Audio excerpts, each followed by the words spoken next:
Good morning students, I hope you all are fine. तो बेटा हमने पिछले लेक्चर में बोहर मॉडल ऑफ एटम को स्टार्ट किया था। Bohr model for hydrogen atom, उसके 7 पॉइंट्स हमने प्रीवियस लेक्चर में डिस्कस कर लिए थे। तो लास्ट हमारा पॉइंट था वो था रेडियस ऑफ ए ऑर्बिट। हम वो कैसे कैलकुलेट करेंगे वो हमने लास्ट 2 पॉइंट प्रीवियस लेक्चर में किया था, वहां हमने वो डिस्कस किया था। Now the 8th point, energy change या energy difference between the two orbits. मतलब जब एक इलेक्ट्रॉन है आपका बेटा, वो एक इलेक्ट्रॉन हायर ऑर्बिट से लोअर ऑर्बिट में जंप कर रहा है या लोअर से हायर में जा रहा है, तो जब वो लोअर से हायर में जाएगा तो वो कितनी एनर्जी एब्जॉर्ब करेगा, और जब वो हायर से लोअर में आ रहा है तो वो कितनी एनर्जी रिलीज करेगा। तो वो हम किस फॉर्मूले की हेल्प से कैलकुलेट कर सकते हैं, उस फॉर्मूले के बारे में अब यहाँ बात करेंगे। राइट, तो फॉर्मूला क्या है बेटा, ई एन, यानी कि जो हमारी एनएच सेल की एनर्जी होगी या एनएच सेल के बीच में जो एनर्जी डिफरेंस होगा, ठीक है। या आप इसको सिंपली क्या लिख सकते हो, या आप इसको लिखना चाहो तो इसको आप क्या लिख सकते हो, डेल्टा ई।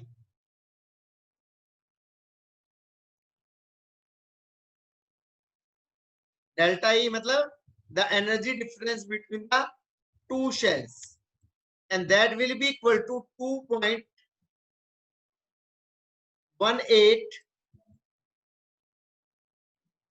multiply by 10 की पावर -18 into 1/n1 का स्क्वायर -1 डिवाइडेड बाय n2 का square into Z square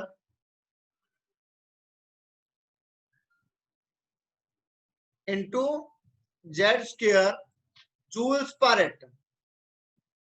unit क्या होगी इसके बेटा, जूल्स पर एटम।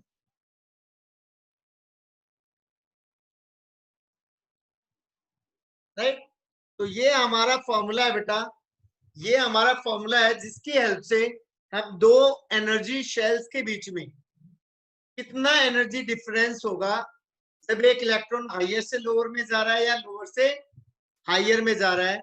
यहाँ पर N1 आपकी क्या है, N1 आपकी क्या है, ग्राउंड स्टेट। N1 आपकी क्या है, ग्राउंड स्टेट है। और N2 क्या है आपकी बेटा, N2 आपकी एक्साइटेड स्टेट। और Z यहाँ पर क्या है आपका, एटॉमिक नंबर। Z यहाँ पर क्या आपका एटॉमिक नंबर है। इस फॉर्मूले की हेल्प से हम एनर्जी डिफरेंस कैलकुलेट कर सकते हैं बेटा, दो ऑर्बिट्स के बीच में एनर्जी डिफरेंस कितना होगा। राइट, आई होप आप लोगों को समझ में आ गया होगा। उसके बाद हम बात करते हैं बेटा next point,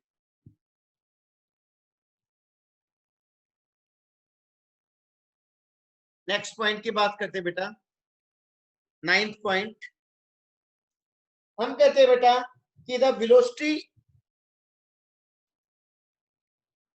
of A electron,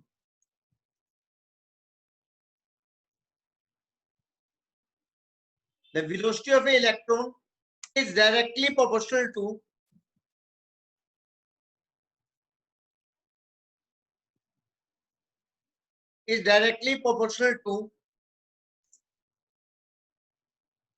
to the positive charge on the nucleus, to the positive charge on the nucleus।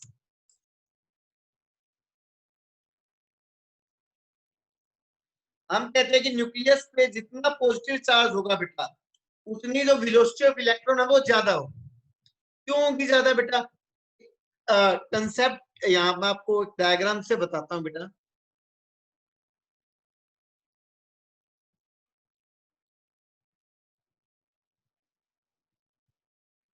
मान लो ये आपकी एक शेल है बेटा, एक शेल और बना लेते हैं।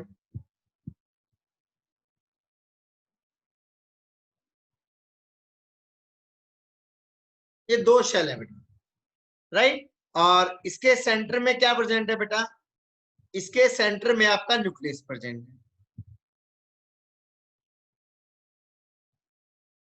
तो ये न्यूक्लियस है बेटा। अब न्यूक्लियस पे जितना पॉजिटिव चार्ज ज्यादा होगा बेटा, अब इलेक्ट्रॉन पे चार्ज क्या होता है बेटा, अगर मैं इलेक्ट्रॉन बनाऊं शेल के अंदर, मान लो ये आपका इलेक्ट्रॉन है बेटा, अब एक इलेक्ट्रॉन ये है बेटा आपका और एक इलेक्ट्रॉन यहां बना लेते हैं,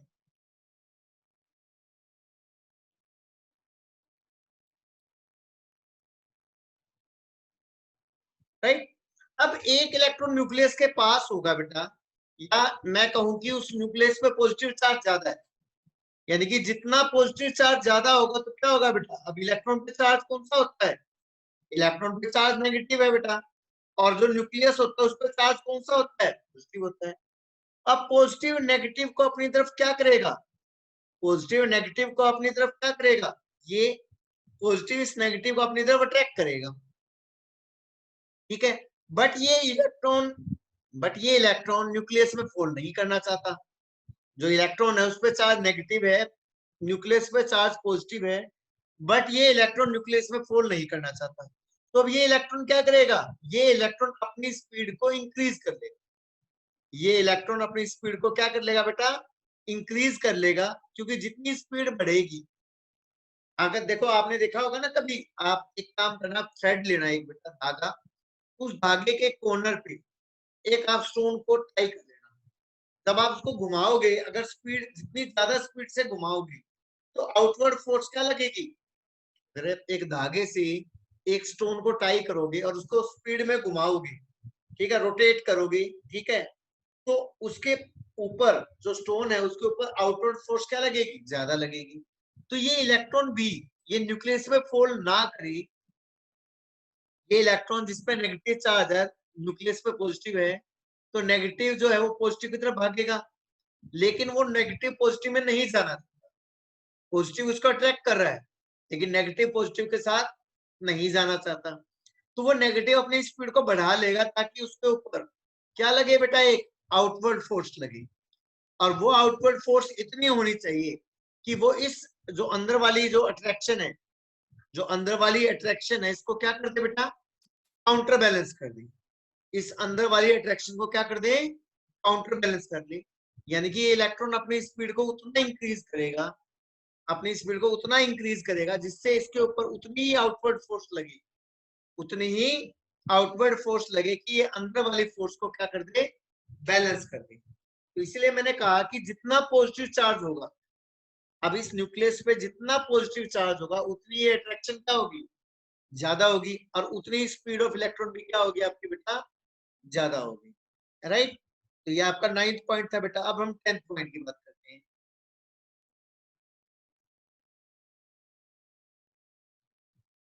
10th पॉइंट क्या कहता है बेटा, 10th पॉइंट में कहता है कि as the shell number increases,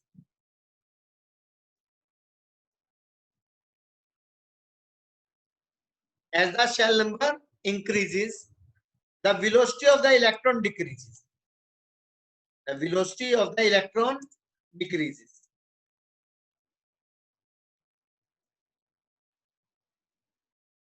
right। जितना जितना शेल नंबर बढ़ेगा, जितना शेल नंबर बढ़ेगा, उतना ही उतनी ही जो वेलोसिटी ऑफ इलेक्ट्रॉन है वो कम हो जाएगी। क्यों कम हो जाएगी बेटा, देखो, अब मैंने कहा कि बेटा एक इलेक्ट्रॉन तो ये है बेटा, ये वाला, और एक इलेक्ट्रॉन ये वाला है बेटा, दो इलेक्ट्रॉन हमारे पास। अब ये न्यूक्लियस, ये इलेक्ट्रॉन है, ये न्यूक्लियस के पास है, ये इलेक्ट्रॉन न्यूक्लियस के पास है, तो इसके ऊपर अट्रैक्शन क्या लगेगी बेटा, जो इलेक्ट्रॉन न्यूक्लियस के पास है इसके ऊपर अट्रैक्शन क्या लगेगी, ज्यादा लगेगी, तो इसकी स्पीड ज्यादा होगी। इस इलेक्ट्रॉन के पास जो इससे थोड़ा सा दूर है, इस इलेक्ट्रॉन की अट्रैक्शन क्या होगी, कम होगी। क्यों कम होगी, क्योंकि न्यूक्लियस से ये दूर है, तो इसलिए इसकी स्पीड भी क्या होगी, कम होगी। कहने का मतलब, कोई भी इलेक्ट्रॉन न्यूक्लियस के जितना पास होगा, कोई भी इलेक्ट्रॉन न्यूक्लियस के जितना पास होगा, वो उतनी ही ज्यादा अट्रैक्शन फील करेगा, और जितनी ज्यादा अट्रैक्शन फील करेगा बेटा, उसकी स्पीड ऑफ इलेक्ट्रॉन उतनी ही ज्यादा होगी। तो इसलिए हम कहते हैं कि जैसे जैसे डिस्टेंस बढ़ेगा वेलोसिटी क्या क्या होती जाएगी बेटा आपकी, कम होती जाएगी।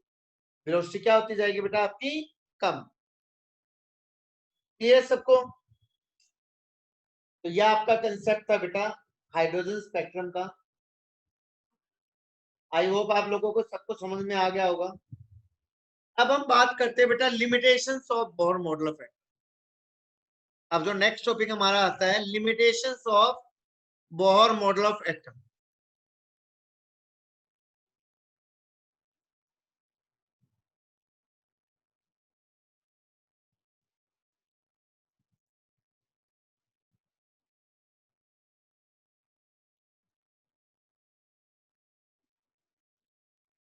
Limitations of Bohr model of atom, right. तो जो बोहर मॉडल है उसकी क्या क्या लिमिटेशंस है बेटा। First limitation, it could not explain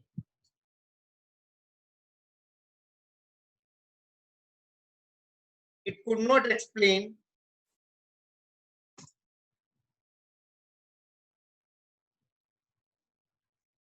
the line spectra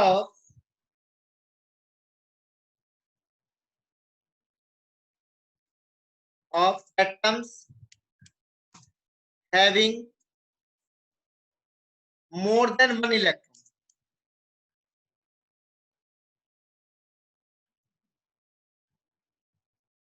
right. ये जो है मतलब ये उन एटम्स के लाइन स्पेक्ट्रा को कभी एक्सप्लेन नहीं करेगा जिसके पास एक से ज्यादा इलेक्ट्रॉन हो, ठीक है। यानी कि जो बोहर मॉडल ऑफ एटम है वो सिर्फ और सिर्फ यूनी इलेक्ट्रॉन स्पीसीज के लिए एप्लीकेबल है। वो सिर्फ और सिर्फ यूनी इलेक्ट्रॉन स्पीसीज के लिए एप्लीकेबल है। मतलब अगर एक से ज्यादा इलेक्ट्रॉन है तो बोहर मॉडल को अप्लाई नहीं कर सकते, राइट। उसके बाद next limitation, with the help of high resolving microscope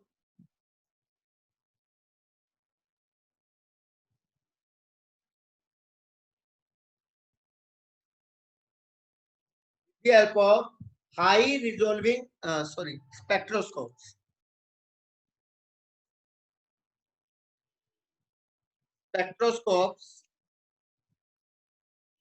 it was found that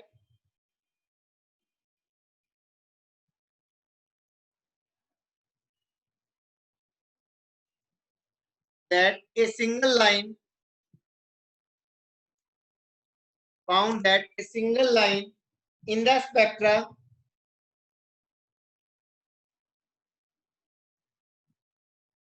exists in the form of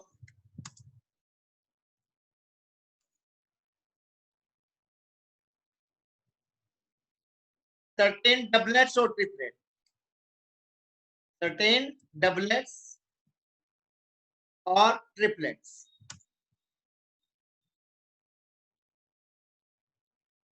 right.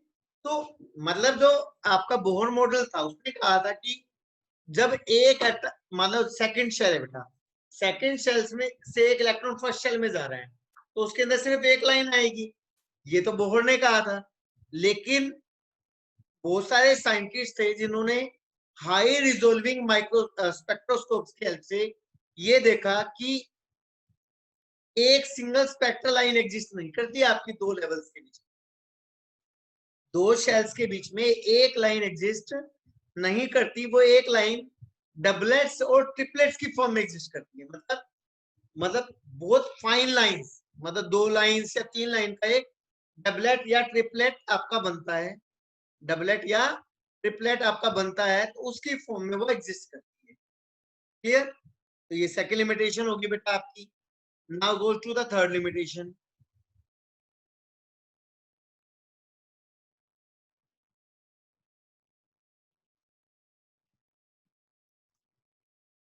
Go to the third limitation, ठीक है। उसके बाद ये कह रहा है कि it could not explain,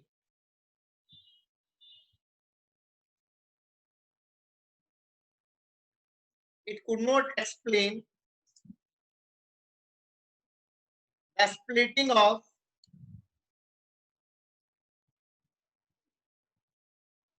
spectral line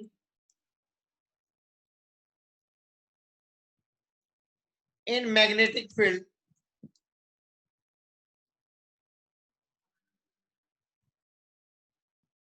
it could not explain the splitting of spectral line in magnetic field.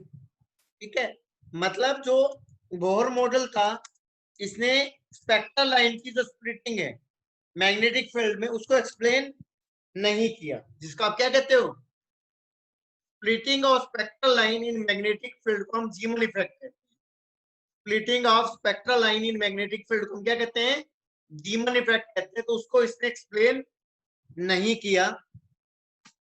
Fourth point, it could not explain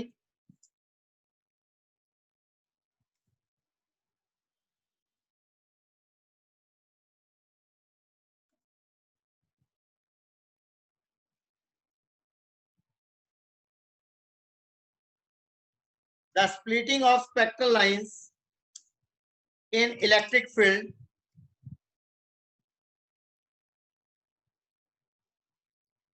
called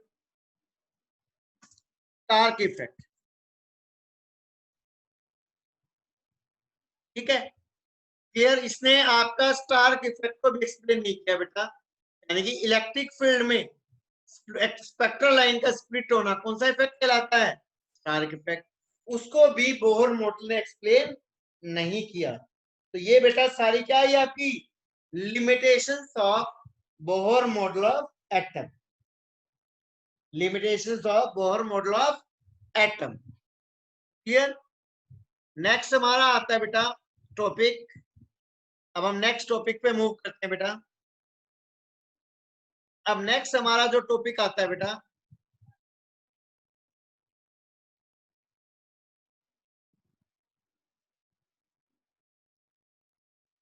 that is dual nature of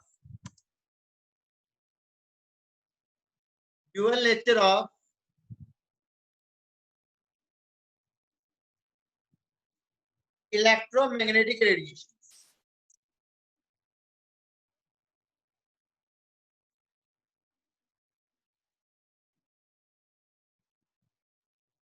dual nature of electromagnetic radiation. ठीक है, हम कहते हैं कि जो electromagnetic radiation है बेटा इसका ड्यूअल नेचर है। ड्यूअल का मतलब जो इलेक्ट्रोमैग्नेटिक रेडिएशंस है वो दो तरह का नेचर शो करती है, पार्टिकल लाइक भी और वेव लाइक। जो हमारी इलेक्ट्रोमैग्नेटिक रेडिएशंस है, क्या होती है इलेक्ट्रोमैग्नेटिक रेडिएशन, सबसे पहले तो हमें ये पता होना चाहिए कि what is electromagnetic radiation.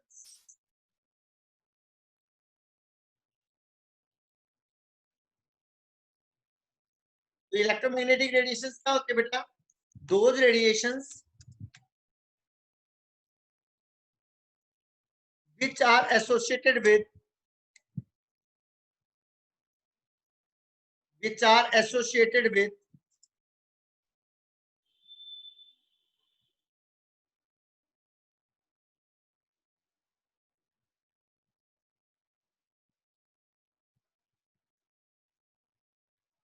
which are associated with electrical and magnetic field।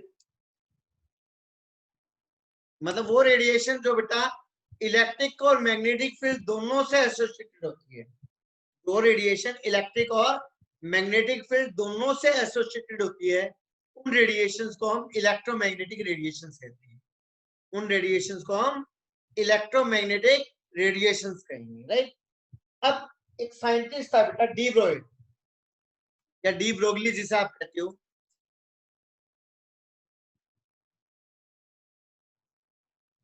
explain the dual nature of electromagnetic radiation।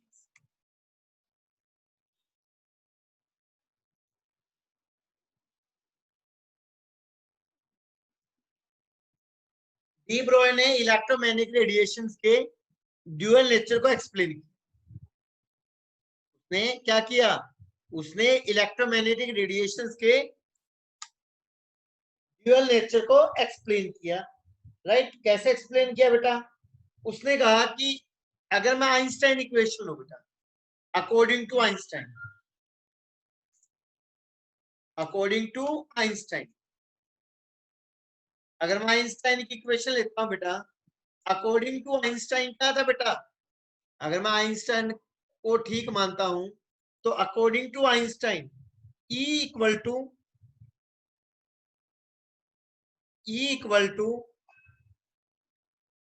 MC square,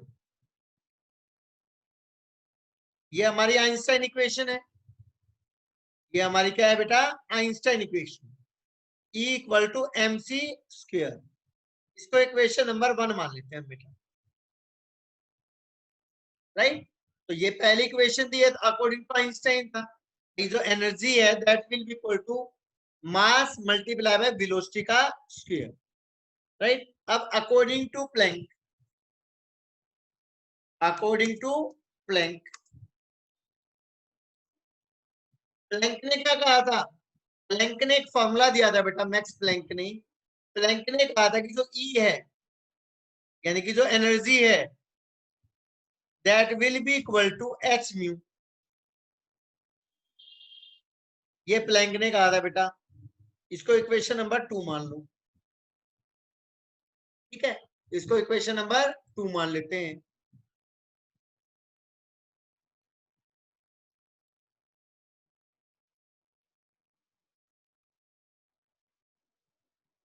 ठीक है, तो फ्रॉम 1 एंड 2, फ्रॉम 1 एंड 2, अगर मैं दोनों इक्वेशन को कंपेयर करता हूं, है तो दोनों एनर्जी, है तो दोनों एनर्जी, यानी कि अगर मैं दोनों इक्वेशन को कंपेयर करता हूं बेटा, तो यहां से क्या आ जाता है, जब मैं दोनों इक्वेशन को कंपेयर करता हूं तो क्या आ जाता है मेरे पास, मेरे पास आ जाता है H mu will be equal to MC square, ये आ जाता है मेरे पास।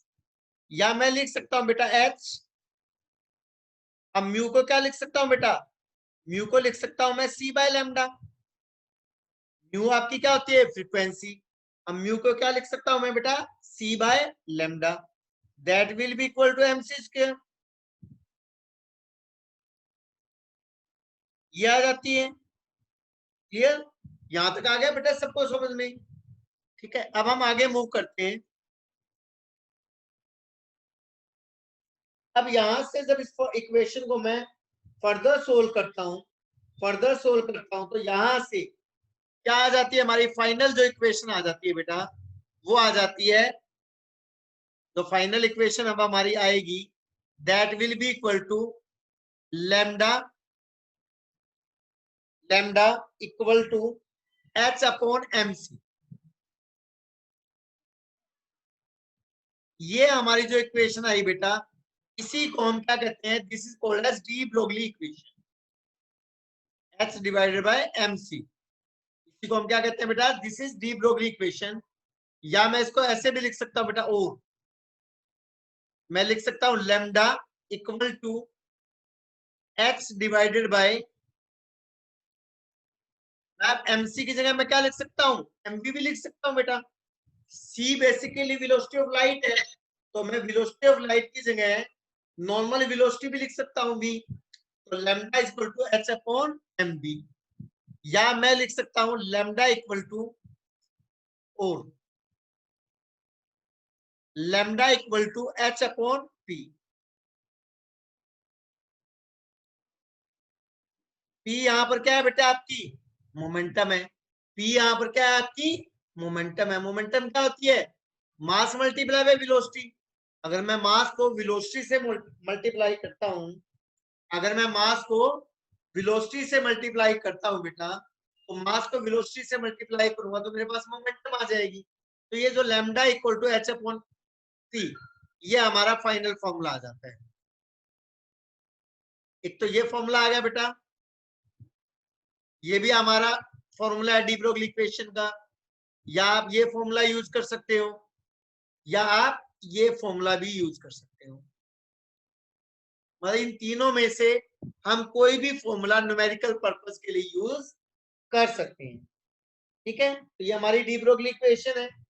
और अगर मैं इसको काइनेटिक एनर्जी से लिंक करूं बेटा, अगर मैं इसको काइनेटिक एनर्जी से लिंक करता हूं, तो काइनेटिक एनर्जी का फॉर्मूला आता है बेटा, आपको पता है ना काइनेटिक एनर्जी क्या होती है? तो काइनेटिक एनर्जी किसके इक्वल टू होती है हमारी?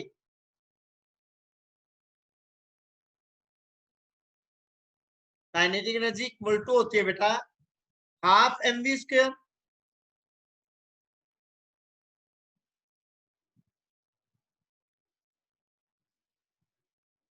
ये हमारा काइनेटिक एनर्जी का फॉर्मूला है।